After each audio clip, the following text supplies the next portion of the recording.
Los jóvenes, ¿qué saben de sus compañeros? Ya, iniciamos.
Leanco, presente, profesor. Ya.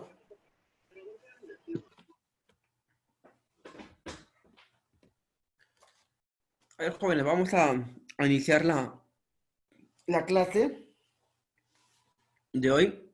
Vamos a continuar lo que quedó pendiente de la última. Ya nos hemos quedado en la clasificación de los fármacos gastrointestinales, ¿no? Ya hemos hablado de aquellos inhibidores de la secreción gástrica. Le hemos explicado también lo que es una secreción gástrica. Hemos visto también lo que son los inhibidores de la bomba de protones, ¿no? Los antihistamínicos también, H2. Hemos visto también los antiácidos, ¿no? Como los protectores de la mucosa, ¿no? Y ahora estamos viendo lo que son los antieméticos, ¿no? Los antieméticos, como, como ya lo sabemos, anti significa contra, ¿no? Emesis significa vómito, ¿no? Es decir, aquellos medicamentos que van a estar indicados en mejor dicho, contra los vómitos, ¿no? Hay que marcar una diferencia acá muy clara con respecto a estos conceptos muy comunes que nosotros lo vemos día a día en la enfermería. Como por ejemplo, que es una arcada, que es una náusea, que es netamente un vómito, ¿no? Y el vómito nos refiere a la expulsión forzada por la boca de un contenido gástrico, ¿no? En este sentido, los esfínteres gástricos que tenemos, el primer, ¿no? Bueno, depende cómo lo miremos, eh, del estómago, ¿no? Bueno, del esófago al estómago, ahí hay un esfínter que se llama cardias, ¿no? Y muchas veces es este cardias que el esfínter se abre, en la cual todo el contenido gástrico se ve a una expulsión forzada, ¿no? Eh, Obviamente que está precedido de unos esfuerzos o arcadas, como los conceptos que vamos a ver después, ¿no? Generando, por lo consecuente, ¿no? Un antiperitalitismo gastrointestinal, ¿ok? Antiperitalismo, ¿por qué? Porque ya no se va a dar un movimiento natural, ¿no? Del movimiento peristáltico, ¿no? En la cual va a estar originada o acompañada más que nada por las náuseas y por las arcadas. ¿Ok, jóvenes?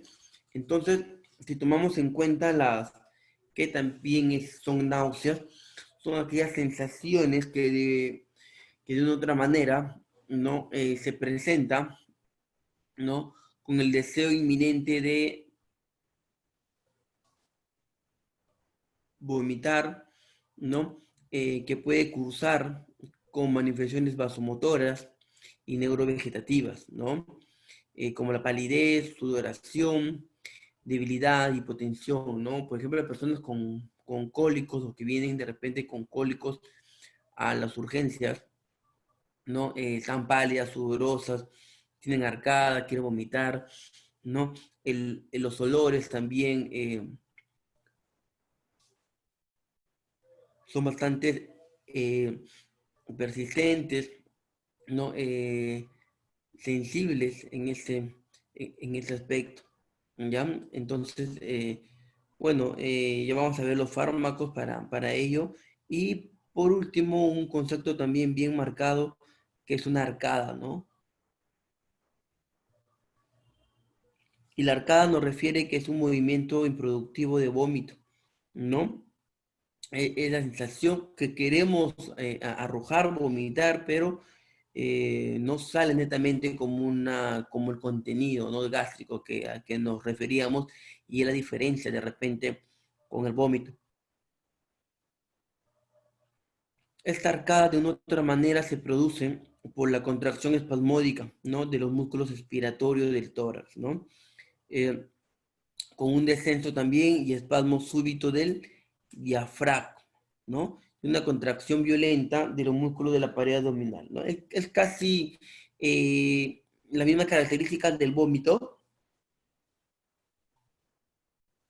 porque el vómito ya, solamente la diferencia es que el vómito va a expulsar un contenido gástrico, ¿no? Pero una arcada, esa sensación, ese movimiento muscular de los músculos respiratorios, ¿no? ¿No? El espasmo que se siente del diafragma, el olor de repente debajo de las costillas, ¿no? Porque ahí se encuentran los músculos respiratorios. Y de una otra manera, la contracción violenta, ¿no?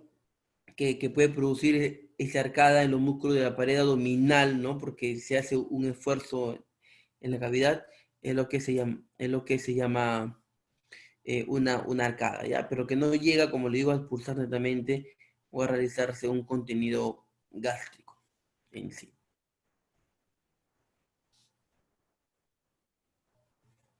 Dentro de estas eh, fármacos muy interesantes, encontramos los más conocidos como la domperidona, ¿no? La metoclopramida y el otro conocido que hemos visto y que generalmente todos lo conocemos, ¿no? Es el famoso o la famosa dimihidrato, ¿cierto? ¿No? Este medicamento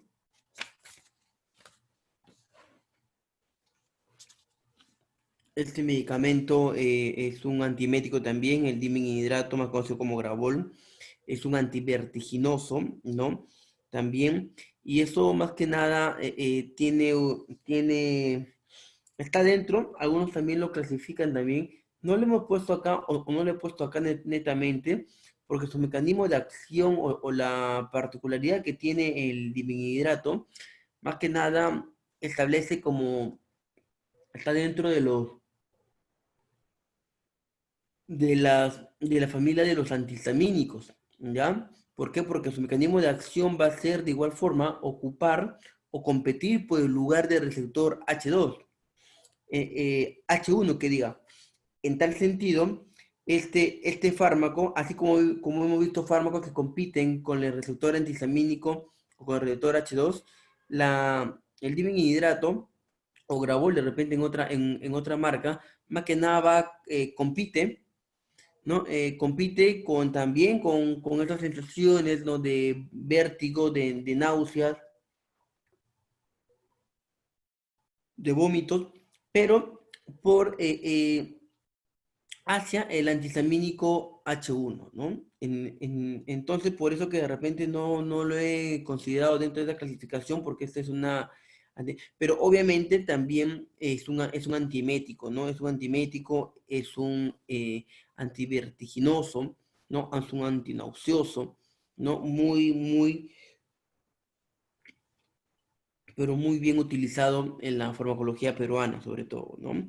Eh, para alturas, ¿no? Es muy interesante cuando viajamos de repente en avión, o cuando han tenido la oportunidad, eh, viajes interprovinciales, las náuseas, barcos, ¿no? Cruceros, etcétera, etcétera. Es bastante utilizado para ello, ¿no? En tal sentido, estos medicamentos van a ser usados con mayor frecuencia en en las enfermedades como que tengan una relación, por ejemplo, con el tubo digestivo, ¿no? Eso quiere decir que de una otra manera también eh, eh, ello es causal de estos vómitos, de estas náuseas, ¿no? Bueno, acá estamos viendo las causas, ¿no? Las causas, ¿no? ¿Qué causa estos vómitos? ¿Qué causa estas náuseas? ¿Qué causa estas arcadas? Causa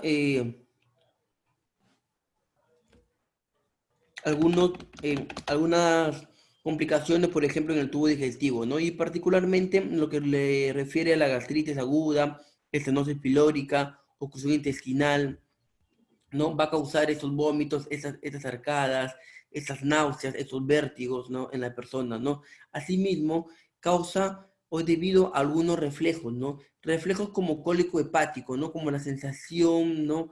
De grasa que muchas veces podemos tener, ¿no? En nauseabunda, una hepatitis, una pancreatitis, una apendicitis, ¿no? Puede causar también estos síntomas o sintomatología que hemos visto, ¿no? Cólico nefrítico, cirugías abdominales, infarto de miocardio agudo, glaucomas, ¿no? Más que nada, todos son reflejos, ¿no? Reflejos que aseguran estas sensaciones de estos fármacos, ¿no? Eh, Asimismo, hay algunas causas centrales, ya mucho más,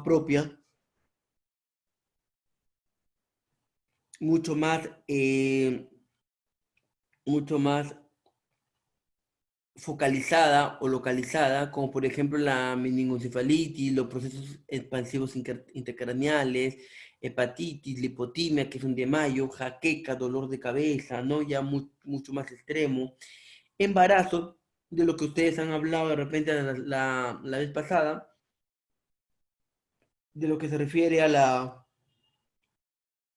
hiperemesis gravídica, ¿no? Diabetes, hipopotasemia, hiponatremia, hipercalemia, uricemia, opiáceos que hemos visto también en farmacología, ¿no? Eh, Tóxicos, radiaciones y algunas sustancias psicógenas, ¿no? Es un tratamiento, nos refiere sintomático, pero es importante conocer la etiología y la causa de los vómitos jóvenes, ¿ya? Eso es muy importante.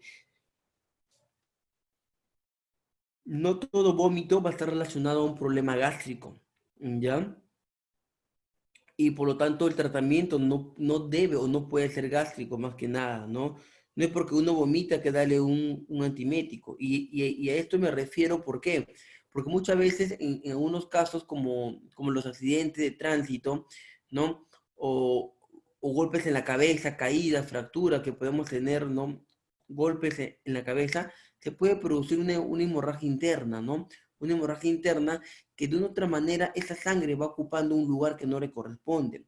Hay que recordar que anatómicamente el cráneo, la cabeza o el cerebro es una bóveda exacta, ¿no? Una bóveda de la cual no permite, ¿no? Que otra sustancia ajena a ello reclame un lugar, ¿no? Entonces nuestro cerebro está en tal lugar, nuestro cerebro está tan exacto que de repente un sangrado, una ruptura, un aneurisma, ¿no? ¿No? Cualquier tipo de sangrado o presión que puede ocasionar, o cualquier presión de líquidos dentro del cerebro, va a ocasionar una presión, ¿no? Y esa presión se llama una presión intracraniana, ¿ya? Y esa presión intracraniana va de una otra manera a desplazar al cerebro, ¿no? O a la masa encefálica de la bóveda, ¿no? Lo va a desplazar, ¿por qué? Porque ahí hay otra sustancia que está dentro de la bóveda, ¿no? Del cráneo. Hay otra sustancia ya. Entonces, por ejemplo, sangre, ¿no? A lo que le decía, ¿no? Accidente de tránsito, golpes, caídas, y que Dios no quiera, hayamos tenido una hemorragia interna, ¿no? Esa sangre va desplazando y va presionando, ¿no? Y de la misma manera hasta que ocasiona una presión intracraniana, ¿no? Porque una presión dentro del cráneo. Y esa presión se va elevando, elevando y elevando. Y la única manera que el cuerpo tiene para que puedas eh, eh, balan- balancear o equilibrar o poner en un estado de homeostasis todo esto, es defogar, ¿no? Defogar esa presión. ¿Y cómo defoga esa presión? Por las aperturas naturales que podemos tener.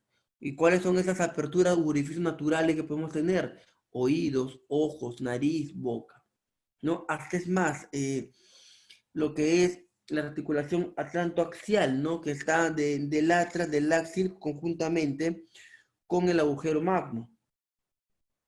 Entonces, el cerebro, ante esa presión, lamentablemente, que es ejercida por esa sustancia que está dentro de ella, va a presionar, a, ¿no?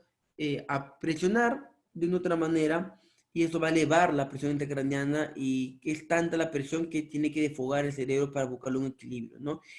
Y es ahí cuando de repente, y relacionando al tema, hablamos de los vómitos, ¿no? Cuando una persona cae y tiene un vómito expulsivo, ¿no? Y nos hablamos expulsivo, no un vómito que cae acá a 10, 20 centímetros, sino un vómito con fuerza, con presión, así como chisguete, ¿no?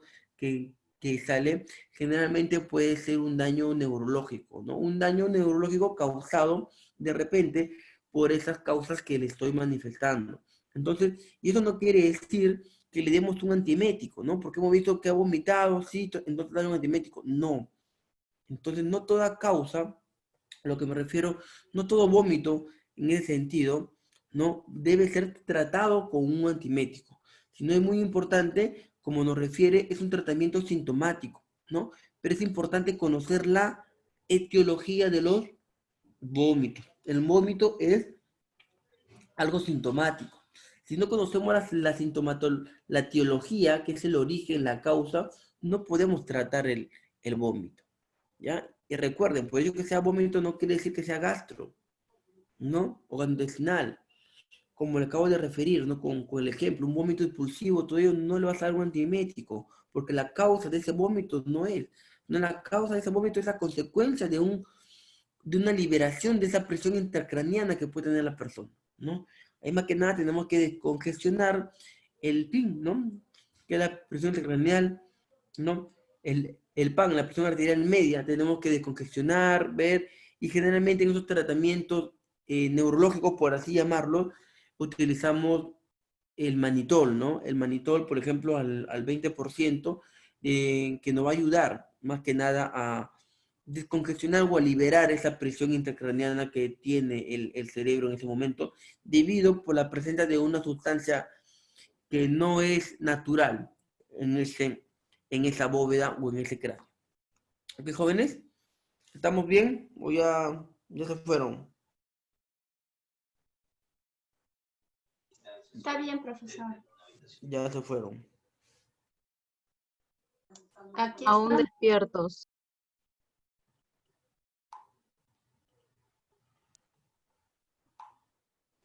Ya. Entonces, vamos a recordar así a grandes rasgos, ¿no? Varios, porque hay varios antiméticos, como la metoclopramida, ¿no? El domperidona y el dimenhidrato, algo así como Gravol, ¿no? que lo vamos a ver. Por ejemplo, acá, como les digo, el dimidrato también cumple un papel muy importante. Hemos dicho que es un antiemético, antivertiginoso, pero actúa, su mecanismo de acción es más que nada como un antihistamínico del H1, es decir, del receptor H1, ¿no? El dimidrato viene en diferentes presentaciones, ¿no?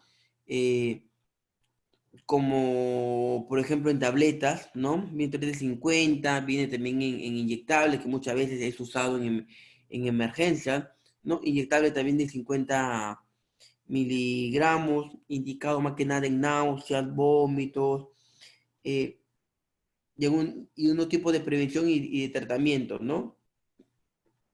¿Qué más podemos decir de dimidrato? Eh, todo lo que hemos visto de repente también tiene sus contraindicaciones, ¿no? El dimidrato, de repente, no en problemas neurológicos o no utilizado en depresores tampoco, ¿no? Prevenir en la somnolencia, ¿no? Hay que tener en cuenta, sobre todo cuando son problemas de la cabeza, ¿no? El vómito. Entonces hay que recordar algo de los vómitos muy interesante y se lo vuelvo a recalcar, los jóvenes, es que hay que conocer la causa, ¿no? Hay que conocer la causa de los vómitos, la etiología y el origen de los vómitos.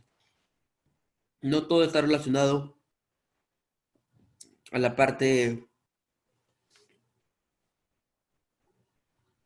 gástrica, por así decirlo, ¿no? Tenemos otro medicamento que es muy conocido, como es la escopolamina, ¿no? Es un antiemético, anticolinérgico eficaz. Es bastante utilizado, por ejemplo, en emergencias cuando son cólicos, ¿no? Problemas de repente de vesícula, ¿no? Algo por ahí que también causan estos vómitos, ¿no? Ese dolor vesicular en todas las ramificaciones del conducto que hemos visto, ¿no? El conducto pancreático, bueno, pancreático, biliares y hepático, ¿no? Esos tres conductos de esos tres glándulas anexas de esos tres grandes, de los tres órganos, pueden ocasionar generalmente en esas náuseas, esos vómitos, esas arcadas o estas sensaciones, ¿no? A través de la zona digestiva, ¿no? Entonces la escopolamina es un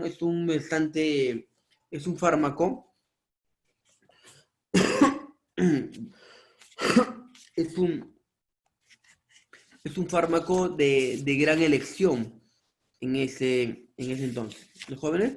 Entonces, ¿qué nos dices? Es un antiemético, anticolinérgico, nos quiere decir que es contra la colinergia, ¿cierto?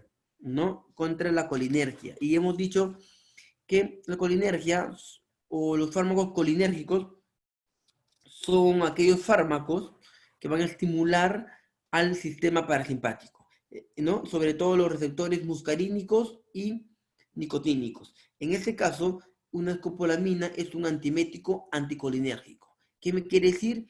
Que no va a estimular al sistema parasimpático, sino todo lo contrario, va a inhibir, va a bloquear una acción del sistema parasimpático, ¿no? Y obviamente que lo más probable es que este actúe netamente en estos receptores y que compitan también con los fármacos o con las acciones colinérgicas, ¿ya? La escopolamina, jóvenes, más que nada también tiene,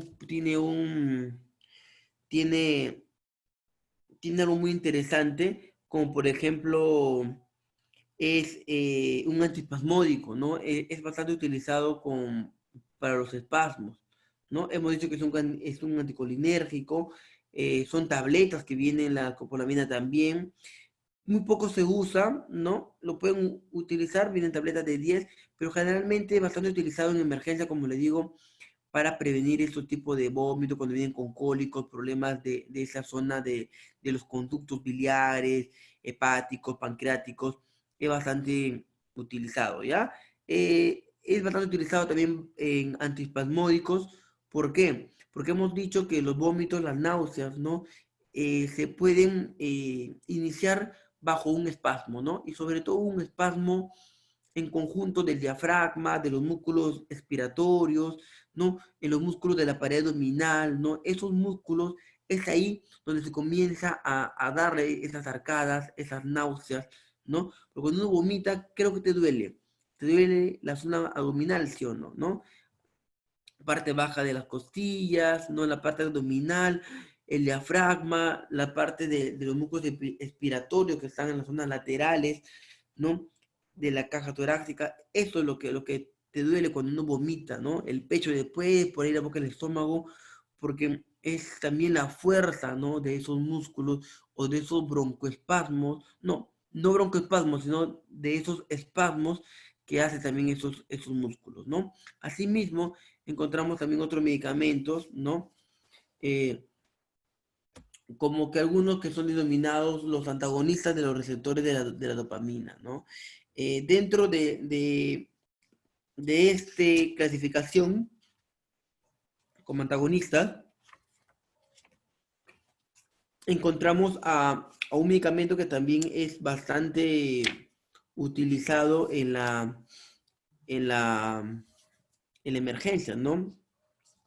Que es la metoclopramina, ¿no? La metoclopramina es más que nada, como estamos viendo en las pantallas, es un antidopaminérgico, ¿ya?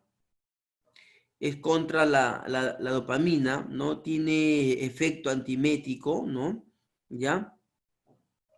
¿Qué más nos dice? Es un gastrocinético también, la metoclopramida. Y creo que se refiere con gastrocinético, ¿no? Nos refiere que también es bastante útil eh, para ayudar al organismo de una otra manera a aliviar esos procesos, ¿no? Hemos dicho que la cinética es lo que el organismo le hace al medicamento, ¿no? Entonces también va a ayudar en ese efecto, ¿no? Obviamente que como otro efecto también es un antiemético, ¿ya? Entonces tiene varios efectos, como le mencioné desde un comienzo. Un fármaco no solamente va a tener, un muy raro fármaco contiene solamente un efecto o una acción terapéutica. Casi todos los fármacos contienen varias acciones o varios efectos terapéuticos. En este caso, si hablamos de la metoclopramida, aparte que es un antidopamina, aparte que tiene esa función de efecto antimético, ¿no? Es útil también bastante en vómitos por quimioterapia, gastroparesia y obstrucción, ¿no?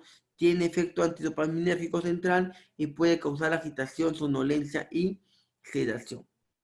Muy aparte de eso, también por sus dos grandes acciones, que es gastrocinético y antiemético, va a bloquear estos receptores dopaminérgicos, ¿no? Y cuya presentación es que muy, ese, más ese sí fármaco sí es mucho más común de repente utilizarlo también por comprimidos, que son comprimidos de 100 miligramos, hay comprimidos de 10, que diga comprimido de 10, hay jarabes, también viene la metoclopramida, ¿no? Entonces, importante también para los reflujos, ¿no? Y muy importante porque nos dicen reflujos o vómitos para la quimioterapia. Entonces, un antiemético de repente que tenga una muy buena acción o muy buena relación de repente con el cáncer, que es una de las sintomatologías, el vómito o las náuseas que puede ocasionar, es muy interesante aplicarle su metoclopramida, ¿no? Anti gastrocinético, ¿no? Antiemético, ¿no? Y sobre todo para este tipo de casos que nos va a servir, ¿no? Entonces, hay que ver también, ¿no? Si bien es cierto, podemos nosotros decir, ¿no? A grandes rasgos, cuántos fármacos hay antieméticos, y tengan por en cuenta que ustedes me lo van a decir, pero hay elecciones, ¿no? Elecciones asertivas para cada uno de sus diversas acciones o para cada uno de las situaciones en que podemos tener. ¿Ya? A eso es lo que me refiero, mis estimados jóvenes, ¿ya? ¿Qué más tenemos? Por ejemplo, bueno, la domperidona con menos efectos adversos que la metoclopramida, ¿no? ¿Qué es lo que quiero decirle con todo esto, no? Si bien es cierto, si yo le pregunto a ustedes qué antiméticos hay, ¿no? Ustedes van a decir dimihidrato, metoclopramina, domperidona y todo ello, ¿no? Pero yo creo que la asertividad de este curso más que nada va a abarcar, si bien es cierto, tener en una primera idea estos antiméticos, pero lo ideal sería que de una vez que ya seleccionamos a este grupito, darle una elección para cada uno de ellos. En el sentido que hemos visto, ¿no? Escopolamina, procesos anticolinérgicos, cólicos, náuseas, vómitos, problemas de las vesículas biliares y todo ese conducto o toda esa ramificación de esas glándulas, bacán la escopolamina, ¿no? Asimismo, es muy interesante hablar, por ejemplo, de la metoclopramida en el caso de las personas con quimioterapia, ¿no? Que tengan ese proceso de cáncer, ¿no? Lamentablemente, para prevenir como síntoma, ¿no? Sería una muy buena elección este medicamento, ¿ok? Asimismo, de repente ustedes también se preguntarán también acá, la famosa iosina, ¿no? ¿Cierto? La famosa iosina también ustedes se preguntarán al respecto, ¿no? Hay que recordar que iosina tiene un nombre aparte largo, no es un nombre solamente de iosina, si no me equivoco es iosina butil bromuro, es el nombre real, entre comillas, que tiene la iosina, ¿no? Iosina butil bromuro, ¿no? Y más que nada, esta iosina butil bromuro, aparte de la composición química que da este fármaco, es un antiespasmódico, ¿ya? Es decir, va a prevenir esos espasmos que a posteriori o a consecuencia no pueden generar el vómito. ¿Ya? Entonces, miren jóvenes también la importancia que tiene los diferentes mecanismos de acción de cada fármaco. Y eso es muy interesante, ¿no? Saber dónde va a actuar. Uno va a actuar directamente en los vómitos y todo ello para prevenir. Otro puede ser gastrocinéticos, otros son antiméticos netamente, ¿no? Van de frente al vómito, pero otros también son antispasmódicos, es decir, van a actuar o van a manejar la situación de acción en los espasmos, que esos espasmos pueden ser, como hemos dicho, en la pared del estómago, en los músculos respiratorios, en el diafragma mismo, en las paredes de las abdominales, debajo de las costillas, todo ello puede generar un movimiento antispasmódico, ¿no? Este también, si no me equivoco, la iosina también es un anticolinérgico, entonces va a, de una otra manera a inhibir lo que es, va a inhibir la acción del sistema parasimpático, ¿ya? Eso también viene en ampollas, viene en ampollas, pues vienen en ampollas de 20 miligramos, generalmente se le aplica en bolo, ¿no? Una vía de repente, ¿no? Para pasarle su iosina por ahí. ¿Ya, jóvenes? Eso es lo más recomendable, ¿ya? La otra semana vamos a hacer a ver, para no olvidarme, vamos a dividir la clase. Esperemos que el día viernes de la próxima semana nos dediquemos netamente a darle algunos puntos y algunas claves importantes para su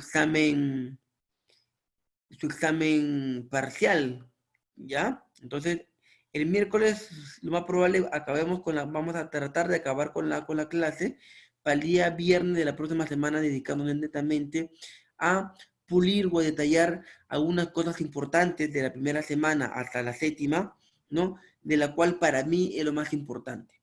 ¿Ok, jóvenes? ¿O no quieren que le haga un repaso, entre comillas, o un resumen, o la carnecita de lo que deseo que sepan para su examen? Si Sí, queremos profe, toda sí, la sí. carnecita, profesor. Sí, profesor. Sí. Sí, profe, balotario. Balotario. A ver, depende de mis tiempos. ¿Ok? Armamos un balotario. O puedo ir armándolo de repente en la clase, mirándolo, como por ejemplo el día miércoles voy a tratar de acabar con la clase para el día jueves, de repente, como le digo, repasar cada clase o por lo menos yo darle las fijas cuál es lo más importante de cada tema que me gustaría que ustedes realicen, ¿ya? Si lo hago antes del examen, mejor para guiarme o para guiarlos, ¿no? Que es lo que me interesa que ustedes sepan en Fármaco 2. ¿Ok, jóvenes? ¿O no hago nada? No está ¿Sí? bien, profe, está bien. Ya, muy bien. Ya. Entonces, de igual forma, ¿no? Si bien es cierto, estos medicamentos de una otra manera tienen efecto, como les he mencionado, antiespasmódicos, antieméticos, eh, gastrocinéticos todo ello va a estar bastante relacionado al tracto gastrointestinal, ¿no? Y en muchas de esas ocasiones va a estimular la motilidad. Y es obvio, ¿no? Va a estimular la motilidad por los mismos mecanismos de acción que va a tener. Asimismo, otro de los efectos de estos medicamentos que va a incrementar el peritatismo gástrico, ¿no? Relaja el esfínter pilórico. Hay que recordar anatomía un poquito acá, ¿ya? El, el estómago, cuando uno entra el alimento por la boca, ¿no? Por la boca, ¿no? Sigue la cavidad bucal, sigue hacia el esófago, y el esófago sigue el estómago, ¿cierto? Entre el esófago y el estómago hay ahí ¿cómo un esfínter. ¿Se acuerdan? ¿Cómo se llama ese esfínter, jóvenes? ¿Sabe cómo se llama el esfínter del esófago con el estómago? Cardias y píloro. Claro, muy bien, ¿no? Tenemos ahí al cardias en la parte superior del estómago y en la parte inferior del estómago tenemos a quién? Tenemos al píloro, ¿no? Muy bien, ¿ya? Entonces, ¿en qué sentido también estos medicamentos miran qué tan inteligentes es los medicamentos antiméticos, ¿no? Si es emético, obviamente que el vómito se tiene que relajar el esfínter superior del estómago, ¿no? En pocas palabras, se tiene que relajar el cardias para que el contenido gástrico sea expulsado. Pero ¿qué hace estos medicamentos de una otra manera? Van a relajar al esfínter pilórico. ¿Qué quiere decir? Que van a relajar al esfínter inferior del estómago. ¿No? ¿Para qué? Para que siga su proceso, ¿no? Para que siga su metabolismo, para que vaya de una vez de frente al intestino delgado y a través al movimiento, ¿ves? Va a incrementar el movimiento peristáltico, ¿no? Del gástrico y el intestino delgado para que siga su proceso, ¿no? O sea, aceleran en pocas palabras la digestión para que me puedan entender. Pero mira, algo muy sabio, como le estoy mencionando, con respecto a la parte de la relajación del esfínter pilórico, ¿no? Incrementa asimismo el tono del esfínter esofágico inferior, ¿ya? Bueno, y obviamente que tiene propiedades antiméticas, ¿no? ¿Qué cosa puede causar, ¿no? Cuando de repente nos administra iosina, nos administra dimihidrato, ¿no? Nos administra la metoclopramida y todo ello, nos puede causar somnolencia, ¿no? Nos va a relajar de una otra manera, nos da sueño la aplicación de este medicamento, ¿no? ¿No? Fatiga está dentro también de las indicaciones, no tanto el presabueso, sobre todo la somnolencia, ¿ya? Distonía, ¿no? Una dificultad de repente de músculos, ¿no? ¿No? En mujeres, ¿no? Una galactorrea, ¿no? Pero sobre todo, lo más característico de ese medicamento es la somnolencia, ¿ya? Y hay que también tener bastante cuidado con sus posibles contraindicaciones, ¿no? Como estamos apreciando por acá. ¿Ok? Medicamentos van a actuar, como el caso de la domperidona, ¿no? Van a actuar, son antagonistas de la D2. ¿Qué no quiere decir la D2? Los dopaminérgicos, ¿no? ¿Se acuerdan, jóvenes? Hay dopaminérgicos 1, 2, 3, 4, 5, ¿no? Y eso lo hemos visto en una de las primeras clases, ¿no? Justamente con los receptores alfa, alfa 1, alfa 2, ¿se acuerdan? Beta, beta 1, beta 2. bastante, hemos visto en este caso, este tipo de antagonistas, ¿ya? Obviamente que la domperidona de una otra manera también puede causar algunos mareos, alguna sequedad de boca, ¿no? Diarreas, porque de una otra manera, como hemos visto, va a estimular a estos movimientos peristálticos, sean de la parte gastrointestinal o sea también de la parte del intestino delgado. Los jóvenes, es muy importante ¿no? Bueno, acá vamos a hablar un poquito más de los metoclopramida, ¿no? Y bueno, también tiene unos mecanismos de acción, son antagonistas de la D2, hemos visto ya los dopaminérgicos, ¿no? Tienen efecto antiemético, mira, vienen en solución inyectable, vienen en gotas también, ¿no? La metoclopramida, ¿no? Vienen comprimidos de 10, en gotas de 2 miligramos, frasco, ampolla de 2 miligramos también en 2 mililitros. Entonces, tiene varias presentaciones, ¿no? Obviamente que en emergencia utilizamos más la parte de ampollas porque es un efecto mucho más rápido, dado que el medicamento va directamente o va a ser vertido directamente en el torrente sanguíneo, ¿no? Y obviamente va a tener una mejor absorción y por ende una mejor distribución hacia el órgano o lugar donde se va a realizar su mecanismo de acción y por ende una, una adecuada acción terapéutica, ¿no? Otro de los medicamentos que es muy conocido también, que ya que hemos tocado la metoclopramida en la parte de las personas con pacientes con cáncer, ¿no? Es muy, pero muy interesante también conocer este medicamento que se llama el ondansetron, ¿ya? De repente ustedes han escuchado, ¿no?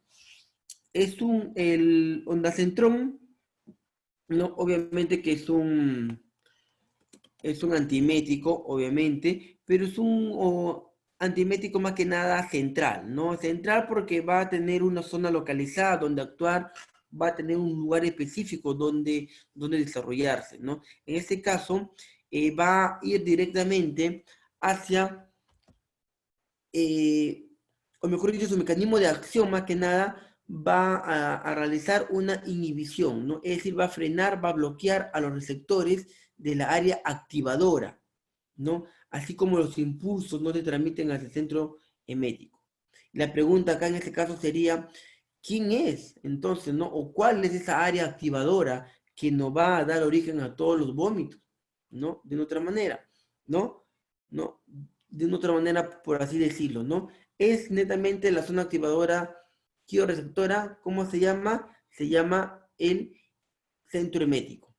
Y específicamente el bulbo raquídeo es el que se encarga de otra manera de producir, estimular, iniciar o comenzar el vómito. ¿Ya? ¿Por qué? Porque tiene una zona bastante activada, sobre todo con quimios receptores, como vemos en pantalla, ¿no? Entonces, el ondansetron en este caso, su efecto va a ser central, como le dije, va a actuar netamente en el lugar donde va a producir los vómitos, que es este bulbo raquídeo, ¿no? Y hemos visto que este bulbo raquídeo tiene diferentes zonas, ¿no? Que van a activarse este origen del vómito, que pueden ser la zona 5HT2, o T1, o T3, las zonas dopaminérgicas, sea el 1, el 2, ¿no? Y los muscarínicos, ¿no? También que está acá una zona muscarínica, también es bastante interesante conocerlo, porque también va a inducir o efectuar el vómito, ¿no? En tal sentido, entonces, ¿qué tienen que hacer esos fármacos? Los fármacos van a actuar en contra de esas zonas que van a activar el vómito, ¿no? Miren, jóvenes, cuáles son esas zonas. Es por ello que el ondansetron, su mecanismo de acción, es decir, ¿dónde va a actuar? Va a actuar como un antagonista, ¿no?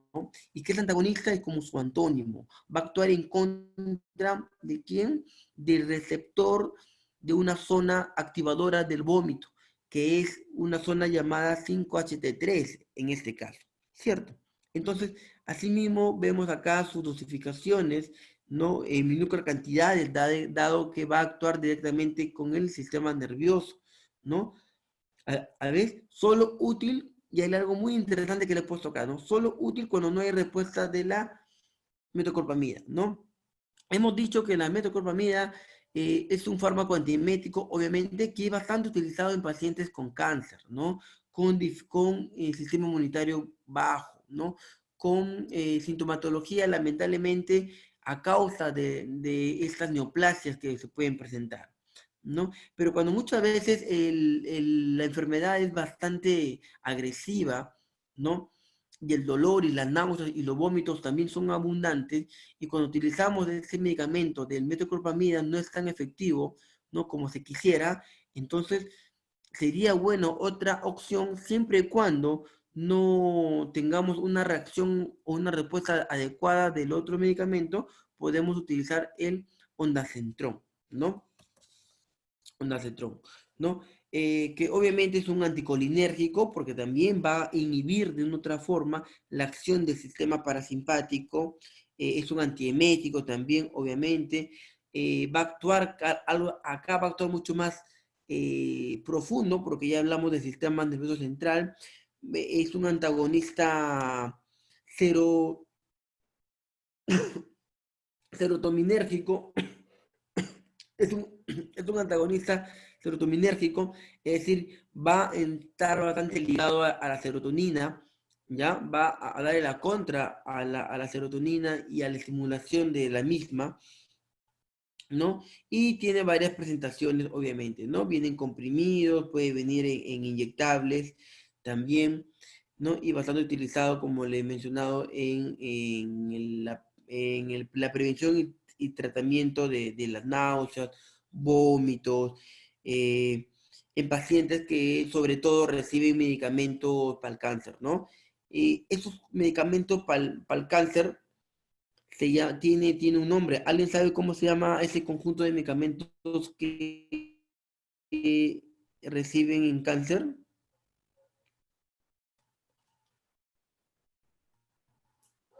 Ya. Ese es ese grupo de medicamentos que se usa justamente para el cáncer, ¿no? Son fármacos citostáticos, ¿ya jóvenes? Citostáticos, ¿no? Estos fármacos justamente, como le menciono, ¿no? Bastante interesante el ondansetron cuando no se hace un efecto adecuado de la metoclopramida en pacientes con cáncer, porque previene el vómito, náuseas, espasmos y todo ello. Ok, jóvenes, hasta acá estamos bien. ¿Alguna pregunta, jóvenes? Ya se fueron, ¿ves? No, no, profe, estamos acá presentes, no se preocupe, están acompañándoles. Una consulta, en el bulbo raquídeo hay una zona que se llama la zona gatillo, que esta hace que el centro del ¿Zona vómito, qué, disculpa? pues, se active. ¿No te escuché? ¿Zona qué? Zona gatillo, en el bulbo raquídeo, hay una zona en la parte anterior que hace que se active lo que es como el centro del vómito, ¿no? Y en el bulbo raquídeo. La zona gatillo. Sí, gatillo, así como de disparo, zona gatillo. Ya, ahora, ¿qué pasa con la zona gatillo? Lo que pasa es que la zona gatillo es la zona donde se encuentran todos estos quimioreceptores. Hemos visto que hay quimioreceptores, ¿cierto? El 5HT2, la D1, D2, la M1, ya. Toda esa zona donde se encuentran esos receptores, varios receptores, y es por ello que los fármacos, como le digo, ¿qué hace un fármaco? Va a actuar en un determinado receptor. Por eso que se llama, por eso que hay un tipo de clasificación que le he mencionado que se llama central. ¿Qué quiere decir con central? Que van a ir específicamente a un receptor. No van a ir a lo general, sino van a ir a un receptor. Por ejemplo, el ondansetron va a ir netamente a un receptor. ¿Cómo se llama ese receptor? 5-HT3. ¿Qué hace 5-HT3? Va a activar el vómito.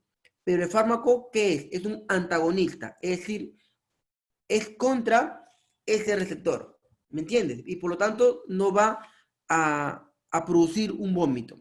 Toda esa zona donde se encuentran, eso es lo que ustedes están viendo en pantalla, los quimioreceptores o quioreceptores, es la zona gatillo, lo que se llama. ¿Ya? Eso se llama zona gatillo, ¿no? Es un área, obviamente, dentro del bulbo raquídeo y se encuentra en una porción lateral, ¿no? De cada, bueno, el bulbo raquídeo como está en la parte central, en la parte lateral, ¿no? Se encuentra esa zona, ¿no? Que se llama zona gatillo. Es el lugar donde se encuentran todos estos quimiorreceptores que van a dar origen a los vómitos, mejor dicho, ¿no? ¿Mm? Gracias, profesor. Claro. Muy buen aporte, me había olvidado de, claro, toda esa zona se llama zona gatillo, ¿no? Donde están o donde se encuentran todos los quimiorreceptores. ¿Qué quimiorreceptores? El 5-HT, el D1, D2, el M1, son receptores que van a producir el vómito. Es por ello que hay medicamentos centrales, medicamentos antiméticos centrales, que son específicamente que van a actuar en cada uno de esos receptores. ¿Y qué van a hacer? ¿Lo van a estimular? No, no lo pueden estimular porque si lo estimularían, producen el vómito. Siempre y cuando solamente van a ser su antagonista. ¿Y qué es antagonista? Su antónimo, lo contrario. Lo va a bloquear. Bloqueándolo no va a permitir el vómito. Pero sí, efectivamente, es una zona, toda esta zona se llama zona gatillo, ¿no? De gato, así, zona gatillo. Es muy importante esa zona en el bulbo raquídeo. ¿Alguien más tiene una pregunta, jóvenes? ¿Todo claro? ¿Todo bien?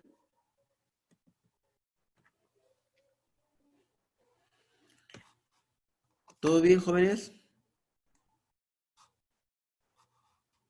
Sí, Ya se fueron, ¿ves? Eh, a petición de su alumno, estamos aquí. ya están aquí. Muy bien, ya. A ver, con eso, de repente quieren saber algo más, con esto hemos completado de otra manera, vamos a complementar con otras cosas que de repente le gustaría saber. O Profesor, tomé yo quiero molestia saber, que se vayan. la mujer cuando nos da el embarazo, quedamos embarazadas, los vómitos, esto, ¿cuál es recomendable, no? Y no afecta. ¿Cómo? No te... A ver, las mujeres cuando están gestando, por las ¿Ya? mañanas, diurnamente, les da vómitos, náuseas y todo esto. Entonces, ¿cuál de estos medicamentos sería óptimo? Claro, a ver, hay que ver un vómito natural por gestación, ¿ya?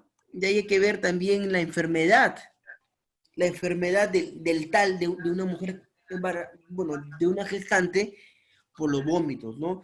Un vómito natural porque es un proceso natural, el embarazo no es una enfermedad, el embarazo es un proceso natural, ¿no? De la cual los vómitos se pueden poner así, si es natural, suave o normal, entre comillas, ¿no? Su dimihidrato, su gravol se puede controlar, ¿no? Normal con un medicamento antimético. Yo voy de repente algo más allá, ¿no? Porque supongamos, alguien está gestando, bueno, y tiene vómitos normales, bueno, ¿no? Que generalmente dentro del primer trimestre de gestación los vómitos son mucho más frecuentes, ¿no? Eh, pero le podemos dar su dimihidrato, su gravol, y ahí puede quedar. El detalle está cuando esos vómitos de repente se hacen mucho más seguidos, cuando ya pasó de repente el primer trimestre de gestación, ¿no? Y estamos en el segundo trimestre, en el tercer trimestre, y los vómitos siguen dando. ¿Por qué? Porque eso ya genera de repente, no de repente, sino esto ya genera otra patología. Por ejemplo, genera una deshidratación, ¿no? Y a esa deshidratación, a ese inicio de otras patologías, ¿no? Porque el vómito constante, ¿qué pierdes? Pierdes agua, pierdes electrolitos, ¿no? Pierdes sodio, pierdes potasio, pierdes los minerales o los electrolitos de tu cuerpo y te van a producir una deshidratación, ¿no? Entonces, esos vómitos en esas etapas y ante estas continuaciones, ya hablamos de una patología, y esa patología se llama hiperemesis gravídica, ¿no?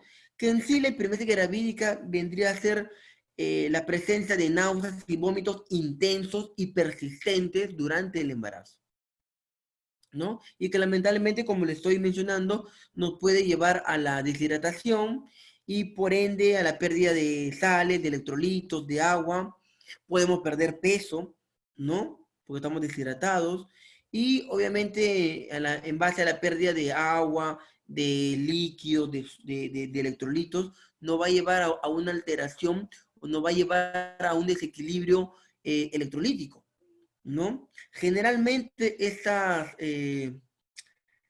estos vómitos son muy en las mañanas, ¿no? Cada vez que te levantas, vomitas, vomitas, vomitas, ¿no? O tienes náuseas y todo ello, ¿ya? Pero generalmente van a persistir esta patología de la hiperemesis gravídica durante todo el embarazo, ¿no? Y eso es ya una patología. El primer trimestre es normal, ¿no? Y se puede controlar, como le estoy mencionando, con un dimihidrato, con un Gravol, ¿no? Obviamente bajo prescripción médica, viendo y yendo a tus controles prenatales y todo ello, ¿no? Hay que, hay que ver todo ello. ¿Los jóvenes? ¿Me deja Gracias, entender o profesor, no? gracias. Sí, sí, claro. Ya. Entonces, como digo, Gracias. normal, una mujer, dale normal sus dimihidratos, su Gravol y todo ello. El detalle está cuando esos vómitos ya son frecuentes y persistentes a lo largo de todo el embarazo, ¿no? Que ya causan deshidratación. Hay que recordar que también la mujer, mientras va creciendo el feto, también va ganando peso, ¿no? Y lo ideal es que gane peso, ¿no? No es que la mujer tiene que bajar. El vómito no te va a hacer bajar. Entonces, ahí estamos mal, ¿no? Cuando el médico ve que el bebé, que tú sigues pesando lo mismo porque te pesan, ¿no? ¿No? Sigues pesando lo mismo, no es lo adecuado, ¿no? Tienes que ganar peso y si no ganas peso, hasta incluso te lleva a un internamiento, ¿no?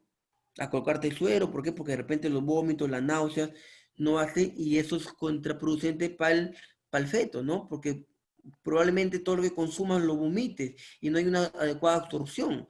Ten en cuenta que ahora la alimentación que la mujer tiene va a ser por dos, no por uno.